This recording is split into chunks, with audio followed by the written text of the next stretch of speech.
आज हम बात करेंगे रतन टाटा सर की, और आज हम बात करेंगे सक्सेस की, और आज हम बात करेंगे कॉन्शियसनेस की, आज हम बात करेंगे फोकस की। ठीक है, हम मैं इस वीडियो को दो पार्ट्स में रिलेट करूँगा। पहला पार्ट रिलेट करूँगा आपको, और दूसरा पार्ट भी आपको रिलेट करूँगा। बट आपको बस थोड़ी सी पेशेंस रखनी है। वीडियो शायद थोड़ी सी लंबी जा सकती है, बट आपको मैं इसमें बहुत ज़्यादा जानकारी देने के लिए आया हूँ। देन कहने का मेरा मकसद ये है, रतन टाटा सर, दिल से सैल्यूट मेरी तरफ से इनको स्टार्टिंग में।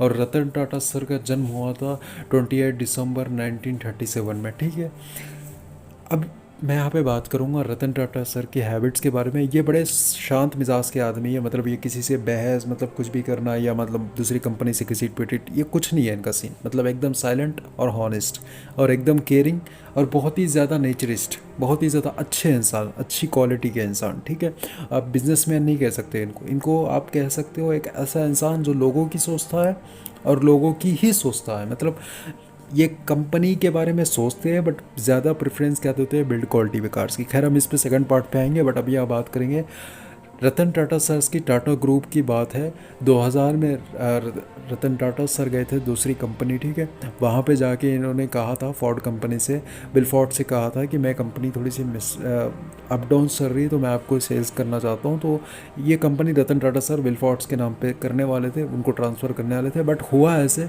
कि विल्फोर्ड्स ने एक बहुत बड़ी गलती कर दी। वहाँ पे उनके आत्मसम्मान को उसने ठेस पहुँचा दी थी। उसने ये कहा कि हम ये कंपनी लेके आप पे एहसान कर रहे हैं, जब आप ये चला नहीं सकते थे तो शुरू क्यों की इतनी बड़ी कंपनी।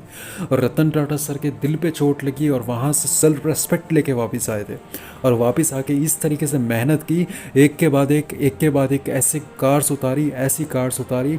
और 2008 के आते आते जब ग्लोबल रीसेलिंग में फोर्ड कंपनी की लगी हुई थी, पूरी बुरी तरीके से उनकी हालत बेहालत थी, तो लैंड रोवर और जैगवार को ख़रीद के उन्होंने दिखा दिया कि मुस्कुराने वालों पे हम एहसान कर सकते। ये हो गया पार्ट 1। ठीक है, और पार्ट 2 में हम जाते जाते बात करेंगे रतन टाटा सर के केयरिंग नेचर के बारे में।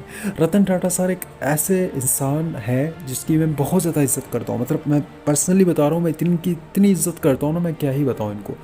मेरा बहुत बड़ा ख्वाब है कि मैं इनसे कभी मिल के इनको मतलब सैल्यूट कर सकूं। एक ऐसा इंसान जो कोरोना में जहाँ पे किसी ने किसी की मदद नहीं की, तो इन्होंने अपने बहुत सारे पैसे इन्होंने इंडिया के लिए इन्वेस्ट किए थे।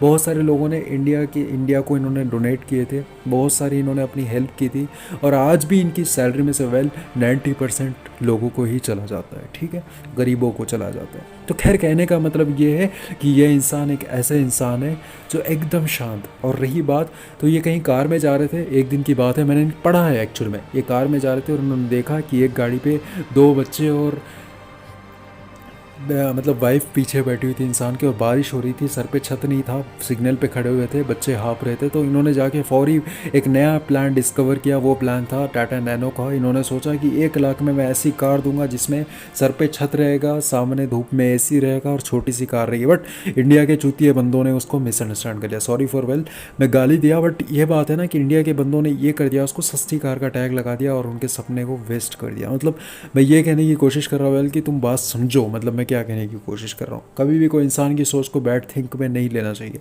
उन्होंने सोचा कि इतने ज़्यादा एक्सीडेंट्स हो रहे हैं, धूप में फिर रहे हो, बारिश में फिर रहे हो, क्यों ना मैं सर पे छत दे दूँ वही बाइक के पैसों में। बट कोई बात नहीं, चीफेस्ट कार का दे के फ्लॉप कर दिया। बट दूसरी बात यहाँ पे ये है, सर ने सबसे ज़्यादा सोचा पीपल्स के बारे में। यहाँ पे तुम्हें पता चल गया कितने सर लॉयल है, मतलब लॉयल्टी कितनी है इनके अंदर। ठीक है, अब रही बात, तो सर कितने ज़्यादा अच्छे इंसान है, ये तो रही बात वो। ठीक है, अब बात करेंगे सर के काम के बारे में। ठीक है, अब सर का काम ऐसा है कि सर लोगों के बारे में बहुत ज़्यादा सोचते हैं। ठीक है, सबसे बड़ी बात ये सोचते हैं कस्टमर, मतलब जो यूज़र्स होते हैं, जो भी कार्स चलाते, कोई भी हो भले ही, वो बिल्कुल इनकी कार्स में अगर बैठे तो सेफ़ रहे। मतलब इनकी कार में अगर बैठे तो आगे जाके उनका कोई एक्सीडेंट भी हो जाए कितना ही खतरनाक, तो ऑलमोस्ट उनको वो बचा पाए। मतलब उनको इतनी तो अंदर से केयरिंग दे पाए वो गाड़ी, इतनी तो उनको कवरिंग दे पाए कि वो ऑलमोस्ट अंदर से बच जाए। मतलब समझ रहे हो मेरी बात को, इतना ज़्यादा वो कस्टमर्स को प्रेफरेंस देते हैं। ठीक है, यूज़र्स को इतना ज़्यादा प्यार करते हैं उन लोगों से और उनके नेचर से, पीपल से। ठीक है, और रही बात, तो वो इसी अपने हॉनेस्टनेस के साथ अपनी गाड़ियों को इस तरीके से डिज़ाइन करते हुए शुरू से लेकर अभी तक की एक गाड़ी भी टाटा में तुम्हें ऐसी नहीं मिलेगी जो कम बिल्ड क्वालिटी की और कम स्टार्स की हो। हर क्वालिटी ग्लोबल टेस्टिंग में हाई स्टार्स लेके आई है, मतलब 3 स्टार प्लस ही लेके आई है बहुत सारी कार्स, और बहुत सारी तो 5 स्टार से नीचे ही नहीं है। अभी जो रिसेंटली बात करूं, जहाँ पे एक्सीडेंट के केसेस इतने बढ़े जा रहे हैं, 2010 से देखो तो आप इतने ज़्यादा एक्सीडेंट केसेस है, और एक्सीडेंट केसेस में मोस्टली ज़्यादा बिकने वाली कार मारुति सुजुकी की स्विफ्ट डिज़ायर, स्विफ्ट, ठीक है। और ये कार्स की इतनी सस्ती बिल्ड क्वालिटी, मान लो मतलब यकीन मानो, अगर तुम इनकी बनाने के तरीके को देखो ना, थूक के चले जाओगे तुम, गाड़ी तो पसंद ही नहीं करोगे और बातें, बट कलर और लुक्स को देख के क्या ही हो जाता है ना बंदों को। बट लोग कहते थे कि एवरेज अच्छा है भाई, कमर्शियल यूज़ कर सकते हैं, पर्सनल यूज़ कर सकते हैं, ये कर सकते हैं, वो कर सकते हैं।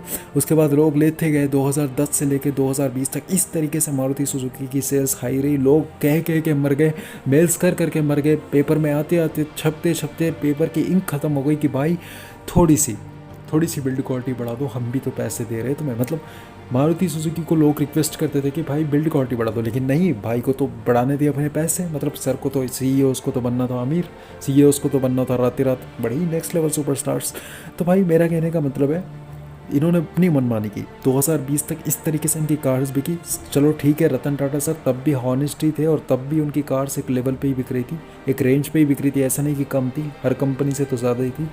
बट 2021 में इस तरीके से ग्लोबल वार्मिंग में ऐसी तरीके से चेंजेस आई, और इस तरीके से कार्स गिरी मारुति सुजुकी की, इस तरीके से पूरी तरीके से सेल्स गिर गई, ठीक है। लोगों को समझ आ गया कि भाई कौन सही इंसान है। ऑलमोस्ट अब मारुति सुजुकी इंडिया से गायब होने के चांसेस में है, अब नहीं हो रहा भाई उनसे, क्योंकि उनको समझ आ गया कि वो जिस तरीके की गलती अब कर चुके हैं, अब उसको सुधारा नहीं जा सकता। अब वो कितनी ही कोशिश कर ले, अब उसको सुधारा नहीं जा सकता, बहुत मुश्किल है। मतलब अब वो कोशिश करेंगे कुछ कार्स को लाने की, लोगों को अटेंशन देने की, लोगों को समझाने की कि हमने सुधर गए, बट भाई फितरत नहीं बदलती इंसान की इसी तरीके से। और रतन टाटा की सर की बात करूँ तो मैं क्या ही करूँ यार, मैं उनकी तारीफ़ क्या ही करूँ, मजाक नहीं कर रहा। मैं उनकी शुरू से लेके अभी तक की हर कार में देखूँ तो हर कार में भाई ग्लोबल रेटिंग में टॉप 10 स्टार्स लेके आए वो। और पिछले 2021 में इस तरीके से रतन टाटा सर्स की मतलब वायरल हुआ है, इतनी ज़्यादा कार्स खरीदी है लोगों ने, इतना ज़्यादा रिकॉर्ड बनाया है, ऑलमोस्ट डेड हो गई है भाई मारुति सुजुकी की सेल, समझ रहे हो, वो सेल गिर गई है। और ये सेल इस तरीके से बूस्ट हुई है ना, कोई कंपनी नहीं टिक पाएगी अब इंडिया में रतन टाटा सर के सामने। और मैं कहूँ तुम्हें तो इससे हमें लेसन ये मिलता है कि तुम्हें रास्ते में चिढ़ाने वाले मिल जाएंगे, तुम्हें बुरा बोलने वाले मिल जाएंगे, तुम्हें ये कहने वाले मिल जाएंगे कि जब तुम्हें कुछ करना ही नहीं आता तो कर क्यों रहे हो, तुम्हें ये कहने वाले मिल जाएंगे कि कुछ नहीं होगा तुमसे, तुम्हें ये कहने वाले भी मिल जाएंगे कि ये तुमने गलत चुना है गोल। लेकिन भाई तुम्हें खामोशी से इतना ज़्यादा अच्छा जवाब देना है ना, जिस तरीके से फोर्ड कंपनी को रतन टाटा सर ने दिया है 2008 में, मुस्कुरा के जवाब देना है, एहसान करना है लोगों पे, जो तुम्हें अभी हंसते हैं ना उन पे तुम्हें आगे जाके एहसान करना है, ठीक है। इस तरीके से तुम बनोगे, कब बनोगे, तुम्हारे अंदर होनी चाहिए सिंसियर वाली रॉयल्टी, ठीक है, जिस तरीके से रतन टाटा सर के पास अभी भी मौजूद है, ठीक है। एकदम खामोश, बस जो काम कर रहे हो उसमें फोकस रखो, फालतू की चीज़ों में फोकस मत रखो। मजाक नहीं कर रहा मैं, बड़े से बड़े इंसान के पास देखना आज स्मार्टफोन नहीं यूज़ करते भाई, वो वैसा नहीं कि पैसा उनके पास बहुत है तो वो लोग स्मार्टफोन में दिन रात घुसे रहते हैं, नहीं, बेवकूफ़ लोग हम हैं, मजाक नहीं कर रहा हूँ, जो सुबह से शाम तक स्मार्टफोन में अपनी आंखें घुसा के रखते हैं और अपने आप को बर्बाद करते हैं। तो रतन टाटा सर को जाते जाते भी दिल से सल्यूट करूँगा, और कोशिश करूँगा कि उनकी रब उनकी उम्र को दराज करे। मिलते हैं नेक्स्ट वीडियो में, तब तक के लिए बाय, टेक केयर। और मुझसे कोई गलती हो गई तो छोटा भाई समझ के माफ़ करना। Take care, have a great life.